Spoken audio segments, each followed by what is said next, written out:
फातिमा की रानी माँ, प्रभु यीशु की माँ, आसरा तू ही है माँ।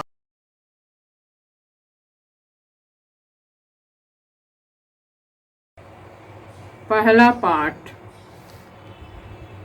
तिमोथी के नाम संत पौलुस का पहला पत्र, अध्याय 1, पद संख्याएं 15 से 17 तक।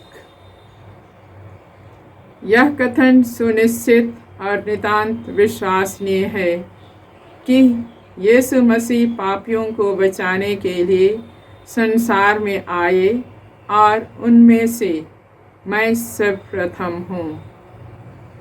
मुझ पर इसीलिए दया की गई है कि यीशु मसीह सबसे पहले मुझ में अपनी संपूर्ण सहनशीलता प्रदर्शित करें और उन लोगों के लिए एक उदाहरण प्रस्तुत करें जो अनंत जीवन प्राप्त करने के लिए विश्वास करेंगे। युगों के अधिपति, अविनाशी, अदृश्य और अतुल्य ईश्वर को युगानुयुग सम्मान तथा महिमा। आमीन। प्रभु की वाणी। ईश्वर को धन्यवाद। भजन अनुवाक्य। प्रभु का नाम अनंत काल तक धन्य है। प्रभु का नाम अनंत काल तक धन्य है। प्रभु के सेवकों, स्तुति करो, प्रभु के नाम की स्तुति करो। धन्य है प्रभु का नाम अभी और अनंत काल तक। प्रभु का नाम अनंत काल तक धन्य है। हमारे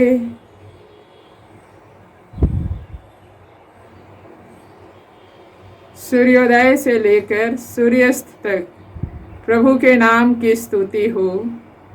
प्रभु सभी राष्ट्रों का शासक है, उसकी महिमा आकाश से भी ऊंची है। अनुवाक्य। प्रभु का नाम अनंत काल तक धन्य है। हमारे प्रभु ईश्वर के सादृश कौन? वह उच्च सिंहासन पर विराजमान होकर स्वर्ग और पृथ्वी दोनों पर दृष्टि रखता है। वह धूल में से दीनों को और कूड़े पर से दरिद्रों को ऊपर उठाता है। अनुवाक्य। प्रभु का नाम अनंत काल तक धन्य है। जय घोष। हालेलुया। यदि कोई मुझे प्यार करेगा तो वह मेरी शिक्षा पर चलेगा। मेरा पिता उसे प्यार करेगा और हम उसके पास आकर उसमें निवास करेंगे। हालेलुया। प्रभु आप लोगों के साथ हो और आपकी आत्मा के साथ। संत लूकस के अनुसार प्रभु यीशु ख्रिस्त का पवित्र सुसमाचार। हे प्रभु तेरी महिमा हो। अध्याय 6 पद संख्याएं 43 से 49। यीशु ने अपने शिष्यों से कहा, कोई भी अच्छा पेड़ बुरा फल नहीं देता और न कोई बुरा पेड़ अच्छा फल देता है। हर पेड़ अपने फल से पहचाना जाता है।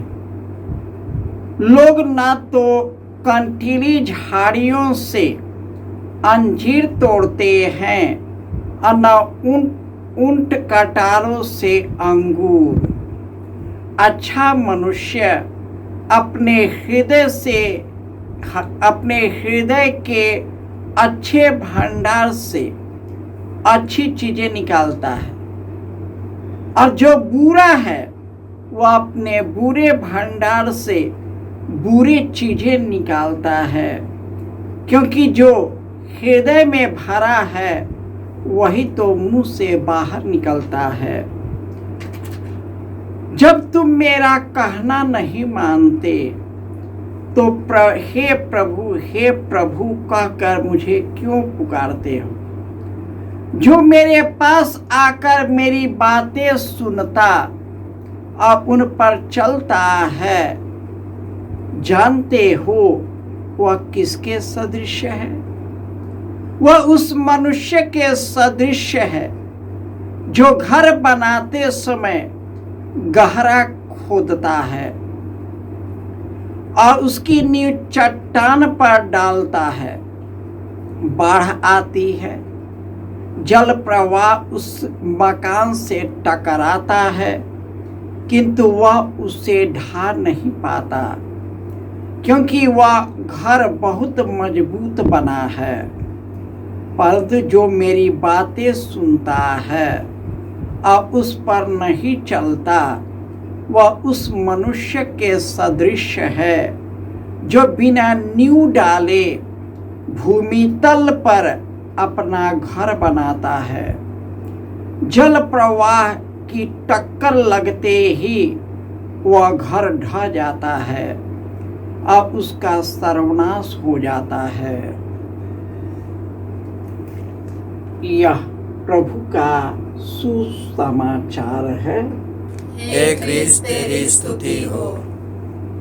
ख्रिस्त में प्यारे भाइयों और बहनों, प्रभु यीशु कहते हैं, यदि कोई मुझे प्यार करेगा तो वह मेरी शिक्षा पर चलेगा। मेरा पिता उससे प्यार करेगा और हम आकर उसमें निवास करेंगे। आज के सुसमाचार में यीशु कहते हैं कि कोई भी अच्छा फल बुरा फल नहीं देता और न कोई बुरा फल अच्छा फल देता है। हर पेड़ और फल उसके हर पेड़ अपने फल से पहचाना जाता है। अच्छा मनुष्य जो है अपने हृदय के अच्छे भंडार से अच्छी चीजें निकालता है, अब बुरा मनुष्य अपने हृदय के भंडार से बुरा चीज निकालता है। और यदि हम ईश्वर की बातें नहीं सुनते, उस पर नहीं चलते, तो यीशु बोलते मुझे हे प्रभु कहकर क्यों पुकारते हैं? जो मेरे पिता की इच्छा पूरी करता, उस पर चलता है, वही मुझे प्यार करता है। संत पौलुस अपने जीवन के उदाहरण द्वारा कहते हैं कि यीशु मसीह हम पापियों को बचाने के लिए संसार में, और संत पौलुस करते हुए पापियों में से सबसे पहला व्यक्ति मैं ही हूं, जो सबसे बड़ा पापी हूं, परंतु ईश्वर ने मुझे पर दया किया। उसने संपूर्ण प्रेम और सहनशीलता मुझ पर प्रदर्शित किया और मुझे अनंत जीवन से भर दिया है। जो लोग यीशु के पीछे चले आते हैं, ईश्वर अपनी दया और करुणा से भर देता है, अपने प्रेम से भर देता है, और यीशु उस मनुष्य के द्वारा अद्भुत कार्य करने लगता है। इस संसार में कई लोग संत हैं जो पहले उनकी जीवन बहुत ही बुरा था, परंतु उस बुराई से यीशु ने उसे निकाल लाया है। हम कितने भी बुरे क्यों न हो, हमारे परिवार में कितनी ही टूटन क्यों न हो, हमारे बच्चे भटक क्यों न गए हो, पापों में क्यों ना फंसा हो, शराब और नशे में क्यों ना फंसा हो, परंतु जब वह यीशु के निकट आता है, उसको प्यार करता है, उसके वचनों को आत्मसात करता है, उसका जीवन बदल जाता है। यीशु ने कईयों का जीवन बदला है और वह हमें भी बदलेगा। कब? जब हम पश्चातापी हृदय से उनके पास आ जाते हैं। जिन लोगों ने हमें दुख दिया है उनको हम हृदय से क्षमा मांगते हैं। हम ईश्वर के पुत्र और पुत्रियां बन जाते हैं। हमारे जीवन में जो टूटन है, एक दूसरे के प्रति दुख है और कई प्रकार के क्रोध, ईर्ष्या, दुश्मनी, बदले की भावना से त्रस्त है, सब कुछ प्रभु को समर्पित करे। वही इन सब से निकालेगा और हमारी आत्मा की रक्षा करेगा। जय यीशु।